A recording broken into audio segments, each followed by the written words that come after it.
Buenas noches, profesor. Somos el grupo número 4, conformado por José Chaco, Jocelyn Gutiérrez, el quien le habla Víctor Laime y Franco Matos. En esta ocasión vamos a dar inicio con la presentación de la tarea de Adeline. Y, iniciamos con la parte de la Adeline no lineal para la función SOR. Primero, es importante entender qué son las entradas transformadas. Normalmente, una red neuronal simple trabaja únicamente con las entradas originales, en este caso x1 y x2. Sin embargo, para este ejercicio utilizaremos una transformación no lineal de las entradas, generando nuevos términos como x1 al cuadrado, x1 por x2 y x2 al cuadrado. Estas nuevas variables nos van a permitir que el modelo trabaje en un espacio matemático más amplio. En otras palabras, nos ayudan a crear fronteras de decisiones más complejas y no solamente líneas rectas. Siguiente, por favor. Ahora vamos a explicar el funcionamiento de la ecuación del modelo. Para ello, primero definimos las entradas originales bipolares y luego procedemos con la transformación lineal que nos arroja las nuevas entradas transformadas que se observan en la tabla. A continuación, el Adaline calcula una suma ponderada usando todos estos términos transformados. Aquí cada peso multiplica una característica específica de la entrada y luego todos los valores se suman junto con el bias. Siguiente. Finalmente, el modelo aplica una función de actividad para decidir si la salida será 1 o menos 1.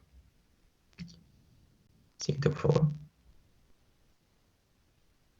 Bueno, a continuación vamos a ver por qué la función SOR no es separable linealmente y cómo este Adeline lo resuelve. La función SOR no es separable linealmente porque sus clases quedan cruzadas en el plano. Es decir, no existe una sola línea recta que puede separar correctamente los valores positivos y negativos. Por eso un perceptrón simple falla, ya que solo trabaja con fronteras lineales. En cambio, este Adaline usa entradas transformadas como x1 al cuadrado, x1 por x2 y x al cuadrado. Estas transformaciones permiten crear una frontera de decisión curva, no solamente una recta. Esto se comprueba con los resultados mostrados. Cuando las entradas son diferentes, como -1, 1 y 1 menos 1, el modelo predice el valor 1. Y cuando las entradas son iguales, el modelo predice el valor -1. Por lo tanto, el Adaline logra resolver la función SOR porque transforma el problema a un espacio donde sí puede separarse correctamente. ¿Algunas preguntas, compañeros?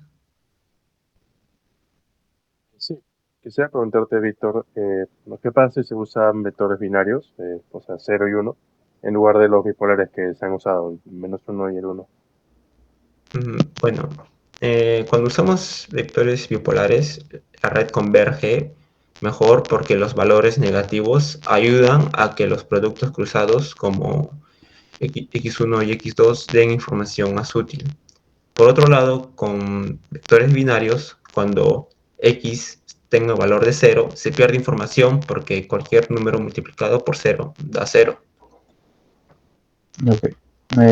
Una siguiente pregunta sería, eh, ¿qué significan los pesos finales que se obtuvieron en tu red?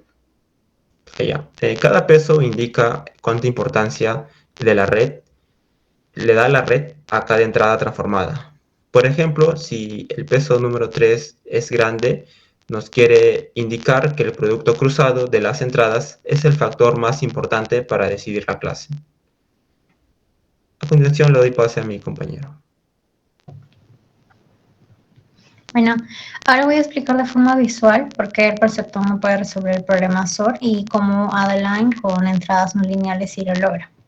Primero veamos los datos. La función SOR tiene 4 patrones de entrada con valores bipolares, o sea, -1 y +1.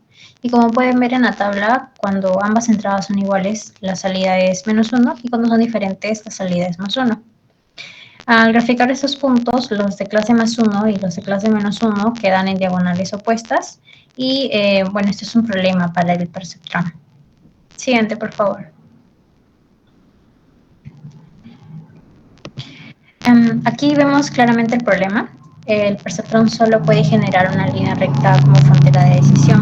Su ecuación es P igual a W1 por X1 más W2 por X2 más el bias.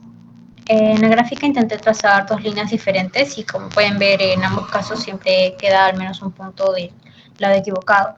No importa cómo vamos o rotemos la línea, siempre va a fallar. Y esto pasa porque SOR es un problema no linealmente separable, donde básicamente una línea recta no es suficiente para dividir estos puntos. Siguiente, por favor. Bueno, entonces, ¿cómo lo resolvemos? Podemos usar la idea del Adaline con entradas no lineales. En vez de trabajar directamente con X1 y X2, primero transformamos las entradas.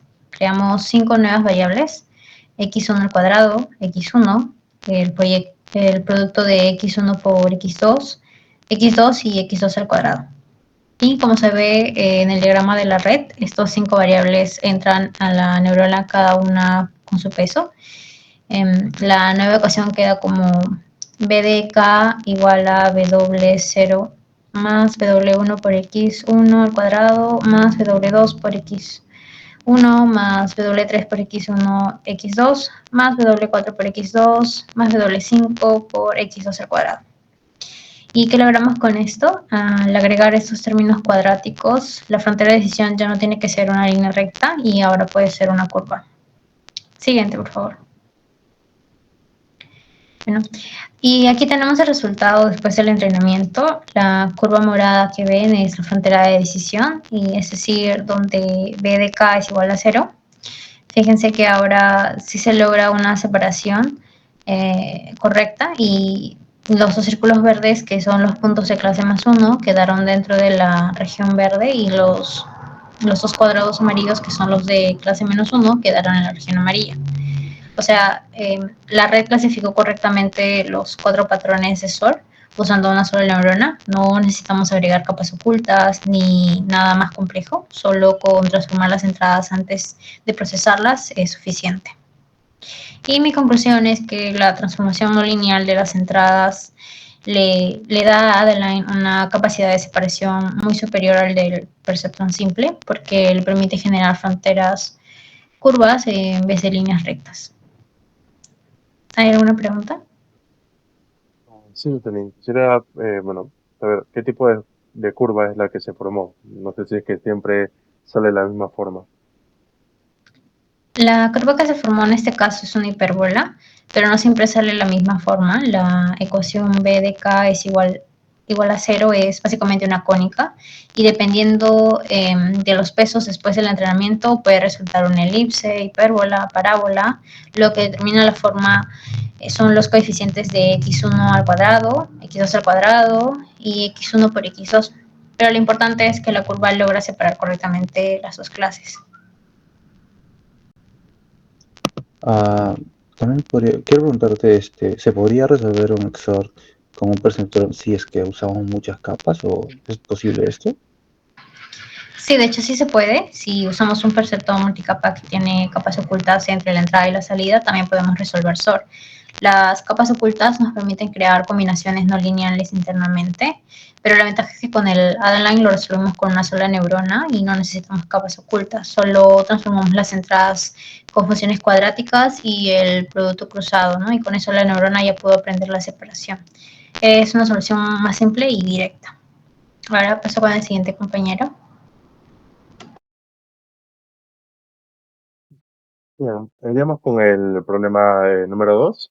Se trata de resolver la separación de círculos con cuadrados, pero para usar eso como una única línea recta, usaremos Adaline con el MS. Bien, en la primera diapositiva aquí vemos cómo las entradas originales del problema, que son x1 y x2, se transforman en una nueva representación con más términos.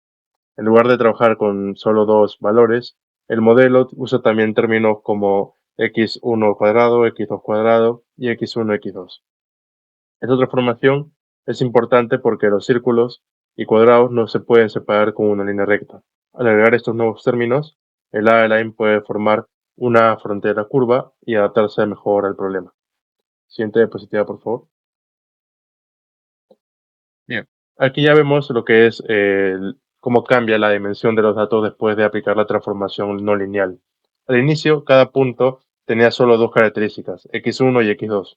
Como hay 25 puntos en total, la matriz original tenía tamaño 25 por 2. Después de la transformación, cada punto pasa a tener 6 valores, por lo que esta nueva matriz tiene un tamaño de 25 por 6. Esto significa que el modelo ahora cuenta con más información para encontrar una separación adecuada entre las clases. Siguiente diapositiva, por favor. Ahora iríamos con el entrenamiento del Adeline usando el algoritmo LMS, también conocido como mínimos cuadrados. Primero, el modelo calcula una salida lineal usando los pesos y entradas transformadas. Luego, compara esta salida con el valor esperado. A partir de esta comparación se obtiene el error. Finalmente, con este error se actualizan los pesos. Este proceso se repite varias veces hasta que el modelo mejora su clasificación y logra separar correctamente los datos. Siguiente diapositiva, por favor. Bien, aquí ya veremos cómo que se evalúa el modelo después del entrenamiento. El resultado principal es que se alcanza una precisión del 100%. Esto significa que todos los patrones fueron clasificados correctamente. Los círculos fueron identificados como clase +1, mientras que los cuadrados con clase -1. Además, la tabla permite revisar punto por punto la salida del modelo, la predicción obtenida y esta precisión si fue correcta esta predicción. Siguiente diapositiva, por favor. Ya finalmente veríamos la visualización de los resultados. Aquí se ve gráficamente el resultado del entrenamiento. Primero, aparecen los puntos originales de la figura 2, donde los círculos están en la zona central y los cuadrados alrededor. Luego se muestra la frontera de decisión aprendida por el Adeline. Esta frontera no es una línea recta, sino una curva. Esto confirma que la transformación no lineal permitió al modelo separar los círculos del centro y dejar fuera los cuadrados. Bien. Y con esto no sé si tendrían alguna pregunta, compañeros. Sí, ¿qué diferencia hay entre la regla del perceptrón y el algoritmo LMS? La principal diferencia es que, bueno, la regla de Perceptron solo actualiza los pesos cuando hay un error de clasificación. En cambio, el LMS actualiza los pesos en cada iteración usando el error continuo. Es decir, la diferencia exacta entre la salida deseada y la salida lineal del modelo. Por eso, bueno, el LMS llega a ser un ajuste, ya tener un ajuste mucho más fino y gradual y estable con los pesos. ¿Tienen alguna otra pregunta? Sí, una consulta. ¿Qué pasaría si la tasa de aprendizaje alfa sería muy grande?